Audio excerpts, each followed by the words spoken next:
This channel does not promote any violent, harmful, or illegal activities. All content provided by this channel is meant for an educational purpose only. Mukundapur থেকে একটা খবর আসছে। মুকুন্দপুরে সোনার দোকানে লুটের চেষ্টা, গ্রাহক সেজে সোনার দোকানে ডাকাতির চেষ্টা। মুকুন্দপুরের খবর, সেখানে সোনার দোকানে লুটের চেষ্টা করা হয়েছে, গ্রাহক সেজে সোনার দোকানে ডাকাতির চেষ্টা করা হয়েছে। Evolved yet unchanged. Merlin, more to life. ঠিক কি ঘটেছে? সুপ্রিয় আমাদের সঙ্গে রয়েছেন, আমাদের সহকর্মী। সুপ্রিয়, কি ঘটেছে? শুভজিৎ, দেখো, দিনে দুপুরে একেবারে চাঞ্চল্যকর ঘটনা। পূর্ব যাদবপুর থানা এলাকার মুকুন্দপুর বাজার, আমরা ঠিক যে জায়গাতে দাঁড়িয়ে রয়েছি এই সোনার দোকানেই দুজন দুষ্কৃতী তারা স্কুটারে চেপে এসে লুটপাট চালানোর চেষ্টা করে দোকানের ভেতরে ঢুকে। Evolved yet unchanged. Merlin, more to life. সেই সময় দোকানের যিনি ব্যবসায়ী ছিলেন তিনি কিন্তু দুষ্কৃতীদের বাধা দেওয়ার চেষ্টা করেন এবং তারপরেই সেই ব্যবসায়ীকে ধারালো অস্ত্র দিয়ে আঘাত করা হয় তার গলাতে। এমনটাই কিন্তু এখনো পর্যন্ত আমরা পুলিশ সূত্রে জানতে পারছি এবং তাকে গুরুতর আহত অবস্থায় হাসপাতালে নিয়ে যাওয়া হয়েছে, সেখানেই তিনি চিকিৎসাধীন অবস্থায় রয়েছেন। এবং স্বাভাবিকভাবেই দেখতে পাচ্ছ গোটা এলাকায় এই মুহূর্তে পুলিশের তরফ থেকে গার্ডরেল দিয়ে ঘিরে রাখা হয়েছে এবং দুষ্কৃতীদের কিন্তু ইতিমধ্যে আটক করা হয়েছে, এমনটাও আমরা সূত্র মারফত জানতে পারছি। স্থানীয় যারা রয়েছেন এখানকার বাসিন্দা, তাদের সঙ্গে একটু কথা বলার চেষ্টা করি আমরা। একেবারে এখানে যারা রয়েছেন তাদের সঙ্গে একটু কথা বলি। আপনারা তো এখানে ছিলেন, কি পরিস্থিতি? একেবারে 11:30 নাগাদ কি ঘটনা ঘটলো? দেখুন, হঠাৎ করে দুজন কাস্টমার সে ঢোকার পরে ভিতরে ছিনতাই শুরু করে। ওই মুহূর্তে সঞ্জয় দা, যে দোকানের মালিক আমাদের, সঞ্জয় দাকে ধরে ফেলার পরে সঞ্জয় দাকে ছুরি চালিয়ে দেয়। ওই মুহূর্তে সঞ্জয় দা কোথায় ছুরি চালায়? গলাতেই দেয়। এবার ওই সময় চিৎকার করে সঞ্জয় দা এবং ও ছুরি চালানোর অবস্থায় চিৎকার করে, ধরে রাখে ওকে। ওই মুহূর্তে আমাদের এই কাকিমারা আশেপাশে আছে এবং আমার পাড়ার দাদারা সবাই থাকে, সবাই মিলে ঝাঁপিয়ে ধরে ফেলে, দুজনকে ধরে ফেলে এবং পরবর্তীতে সঙ্গে সঙ্গে পুলিশ চলে আসে। পুলিশকে ইনফর্ম করা, পুলিশ আসে এবং পুলিশ তাদেরকে নিয়ে যায়। দুজনকে দুজনকে ধরে নিয়ে যায়। এরা কি পরিচিত কেউ চেনে না? বাইরে থেকে এসে। জনবহুল এলাকা, আশপাশে তো বহু দোকান রয়েছে, মানে আপনারা কতটা আতঙ্ক? পুরো তো বাজার এলাকা, এখানে এরকম কোনোদিন ঘটেনি, এরকম ঘটে না। শান্তিপূর্ণ যাত্রা, রাত্রির 12টা 1টা অব্দি আমরা, সকাল 11:30 আমরা ছুটির দিন, আমরা তো রাত্রির বেলা 12টা 1টার সময় যাই। এখানে কোনো ব্যাপার না, আমরা কোনোদিন ঘটে না এরকম ঘটনা আমাদের এখানে। এটা এত বড় বিজনেস এরিয়া কিনা এরকম জীবনে শুনি এরকম ঘটনা এই পাড়ায়। শুভজিৎ, শুনতেই পাচ্ছ স্থানীয় যারা বাসিন্দারা রয়েছেন তারা কিন্তু রীতিমতো আতঙ্কগ্রস্ত। আপনারা তো ছিলেন তখন, দৌড়ে এসছেন। ওই দৌড়ে যখন বেরিয়ে এসছে বাঁচাও করছিল, তখন আমি ওখান থেকে দৌড়ে এসেছি। ওর রক্তই ভেসে যাচ্ছিল। ওর গায়ের গেঞ্জি আর একটা সাদা রুমাল দিয়ে ওর গলাটা চেপে দিয়ে আর আমাদের পাড়ার ছেলেকে বলেছি শিগগির আগে হসপিটালে নিয়ে যা ওনাকে। যারা এসেছিল দুষ্কৃতীরা এসেছিল, তখন ওরা সবাই পেটাচ্ছে ছিল, এই অবধি দেখেছি। আর দোকানের ভেতরে হয়েছে, ও দোকান থেকে বার হয়ে এসে ও বাঁচাও করেছে, তখন আমরা সবাই দৌড়িয়ে। আপনারা কতটা আতঙ্কগ্রস্ত দিনের বেলা? এখন সকাল 11:30। এখন তো ভীষণ আতঙ্ক, কোনোদিন তো মুকুন্দপুরে হয়নি, এই তো ফার্স্ট। যেটা আমরা টিভিতে দেখতাম সেটা আমরা চোখে দেখে নিলাম। একেবারে দিনে দুপুরে সকাল 11:30 নাগাদ। বুঝতেই পারছো স্থানীয় যারা বাসিন্দারা রয়েছেন তারা যেমনটা দাবি করছেন যে জনবহুল এলাকা, বাজার এলাকা এবং এই এলাকাতে কিন্তু বেশ কিছু বেসরকারি হাসপাতাল রয়েছে। বহু মানুষের সবসময় কিন্তু এখানে আনাগোনা থাকে। আর তার মধ্যে দিয়েই কিন্তু এই যে দোকান দেখতে পাচ্ছ, এই দোকানেই সকাল 11:30 নাগাদ স্কুটারে চেপে দুই দুষ্কৃতী তারা এসে একেবারে গ্রাহক সেজে ভিতরে ঢোকে, কাস্টমার সেজে ভিতরে ঢুকে লুটপাট চালানোর চেষ্টা করে এবং সেই সময় ব্যবসায়ী সঞ্জয় বাবু তিনি কিন্তু বাধা দেওয়ার চেষ্টা করেন। আর তারপরেই দুষ্কৃতীরা তাকে উদ্দেশ্য করে বা তার গলায় ধারালো অস্ত্র দিয়ে আঘাত করে। রক্তাক্ত অবস্থায় দুষ্কৃতীদের একজনকে পাকড়াও করে ফেলে। সুপ্রিয়, সঙ্গে থাকো, বড় খবর, উদ্বেগের খবর, সঙ্গে থাকো, আসবো তোমার কাছে। দর্শকদের এই মুহূর্তে দুটো ছবি আমরা দেখাই পাশাপাশি। বড় খবর, শহর কলকাতা, উদ্বেগের খবর এগুলো। দুটো খবর, দুটো ছবি দেখাচ্ছি আমরা। দেখুন, কসবার ছবি, সেখানে কাউন্সিলর বাড়ির সামনে বসে আছেন, বাড়ির নিচে বসে আছেন, তাকে লক্ষ্য করে গুলি চালায় দুষ্কৃতীরা। একেবারে ভর সন্ধ্যেবেলায় সেখানে যখন কাউন্সিলর বসেছিলেন তার সঙ্গে দু একজন কথা বলছিলেন। পাশাপাশি আরেকটা ছবি দেখাচ্ছি, মুকুন্দপুরের ছবি। সুপ্রিয় যে খবর ব্রেক করলো, সেখানে সোনার দোকানে ডাকাতির চেষ্টা, সেখানে ক্রেতা সেজে এসে দুজন ডাকাতির চেষ্টা করে, বাধা দিলে রীতিমতন জখম করা হয় ওই দোকানের মালিককে। দুটো ছবি, তন্নিষ্ঠ উদ্বেগের ছবি। আর দুটো ডিস্টেন্স, যদি তথ্যগত ভুল না হয়, 4 থেকে 4.5 কিলোমিটারের মধ্যে। এই যে দুটো ছবি আমরা দেখাচ্ছি, এই ডিস্টেন্স 4 থেকে 4.5 কিলোমিটারের মধ্যে। তন্নিষ্ঠা, আর দেখো শুভজিৎ, দক্ষিণ কলকাতায় এই ধরনের ঘটনা ঘটছে। আমরা জানতাম শহর কলকাতা সেফেস্ট সিটির মধ্যে অন্যতম, সেখানে দুষ্কৃতীরা খুললা মুকুন্দপুরের মতো এলাকায়, আজকের কথা বলছি, আজকে হয়েছে এই ঘটনা। একদম সোনার দোকানে লুটপাট। এর আগে ডোমজুড়ে আমরা দেখেছি এই ধরনের ঘটনা, চিটাগড়ে দেখেছি, রানীগঞ্জে দেখেছি, এবার শহর কলকাতায়। তাহলে কি শহর কলকাতা এই দুষ্কৃতীদের জন্য সেফ হেভেন হয়ে যাচ্ছে?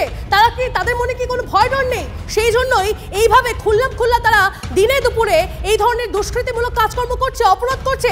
আজকের ঘটনা কলকাতায় খুল্লা দুষ্কৃতি তাণ্ডব। সোনার দোকানে গ্রাহক সেজে ডাকাতির চেষ্টা, দোকানে লুটের চেষ্টা করে সেই ব্যক্তি যারা আসে, দুষ্কৃতীরা আসে, সেই ছবি দেখাচ্ছি আপনাদের। তনিষ্ঠা, এই ছবি উদ্বেগের ছবি। একদম। শহরবাসী কি বলছে? সুপ্রিয় শহরবাসী কি বলছে?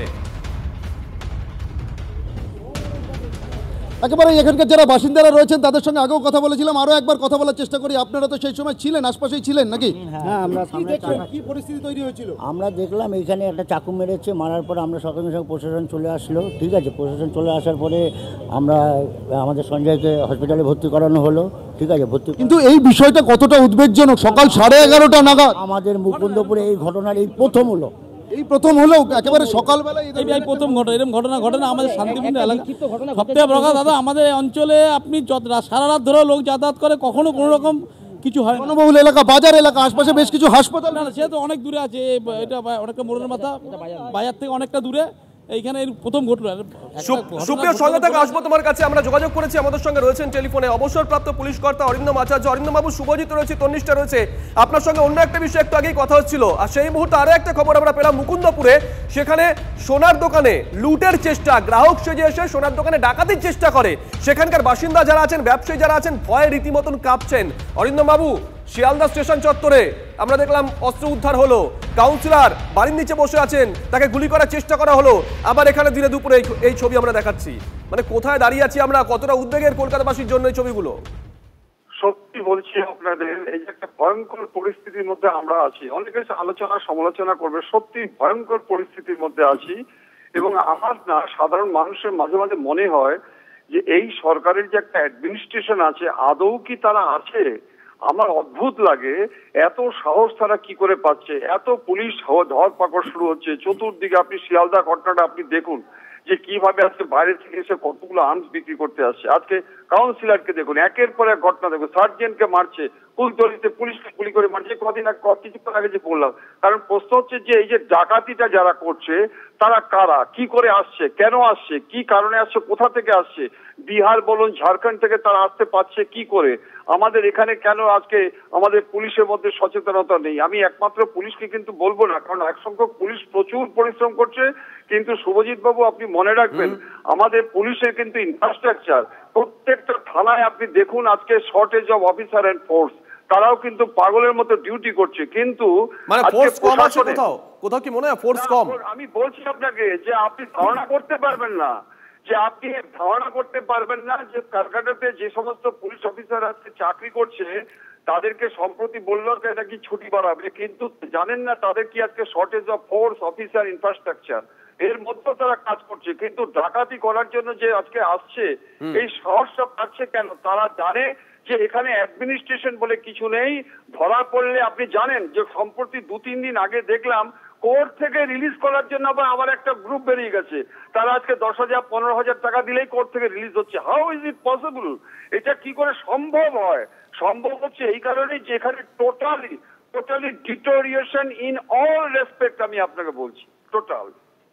ধন্যবাদ অরিন্দম বাবু। এই মুহূর্তে সিপিএম নেতা সুজন চক্রবর্তী, তার সঙ্গে আমরা যোগাযোগ করে নিয়েছি।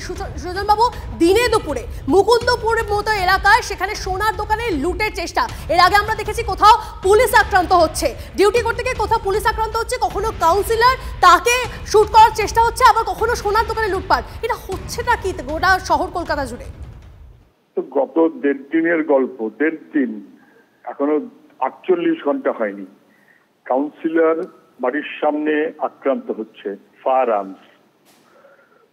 পুলিশ মানুষের মধ্যে তাদের ভরসা বা বিশ্বাসযোগ্যতাটা এত কমেছে যে মানুষ পুলিশকে ভরসা করছে না, বরং পুলিশের কথা শুনছে না, পুলিশকে চেস করছে। মালঞ্চ মুকুন্দপুরে সোনার দোকান, সেখানে ডাকাতি এবং লুটের চেষ্টা, এটা ভয়াবহ হয়ে যাচ্ছে। পশ্চিমবাংলা শুধু কলকাতা না, 3টেই গেল কলকাতা শহর, একেবারে কলকাতা কর্পোরেশন, কার্যত প্রশাসন বলে কিছু নেই। দুষ্কৃতীদের হাতে রাজ্য এবং পুলিশ প্রশাসন নির্বিকার। পুলিশ মন্ত্রী তিনি কিছুই করে উঠতে পারছেন না। তিনি খালি দেখছেন যেন পুলিশ তার কথাই চলে।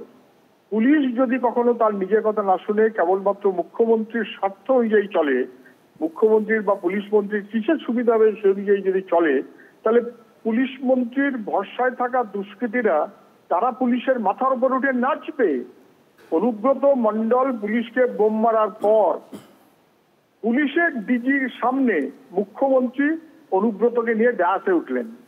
এটা যদি হয়ে থাকে, মুখ্যমন্ত্রী নিজে পুলিশ মন্ত্রী হয়ে ভবানীপুর থেকে দুষ্কৃতীদের ছাড়িয়ে আনলেন, এটা যদি হয়ে থাকে, পুলিশ মন্ত্রী যদি বলেন যে আমি গুন্ডাদের কন্ট্রোল করি, যদিও উনি গুন্ডাদের কন্ট্রোলে আছেন বোঝা যাচ্ছে, তাহলে আসলে গুন্ডাদের কন্ট্রোলে পুলিশ মন্ত্রী, পুলিশ প্রশাসন। অনেক ধন্যবাদ আমাদের সঙ্গে কথা বলার জন্য। কথা বলছিলাম সুজন চক্রবর্তীর সঙ্গে। তনিষ্ঠা, কলকাতাবাসী ভয়ে কাঁপছে, ওখানে যারা ছিলেন ব্যবসায়ীরা তারা বলছেন যে এরকম হয় না, ভয়ঙ্কর এটা। আর কলকাতার মেয়র কি বলছেন শুনুন। বলবো অ্যাক্ট নাও, ইন্টেলিজেন্স কোথায়, নেটওয়ার্ক কোথায়, পুলিশকে খুঁজে বার করতে হবে উদ্দেশ্য কি, কারা করেছে। প্রত্যেকটা অ্যারেস্ট আমি দেখছি যে বাইরের স্টেটের ক্রিমিনাল এখানে অ্যারেস্ট হচ্ছে। এত বাইরের ক্রিমিনাল আসছে কি করে? Where is the network? বারবার মুখ্যমন্ত্রী বলছেন বাইরের থেকে আর্মস আসছে, সে আর্মসটা না আসাতে তোমার ব্যবস্থা করতে হবে। তোমাকে তো আমি গিয়ে জিজ্ঞেস করবো না যে জল জমাটা কি করে বন্ধ করলাম, তা তুমিও করো।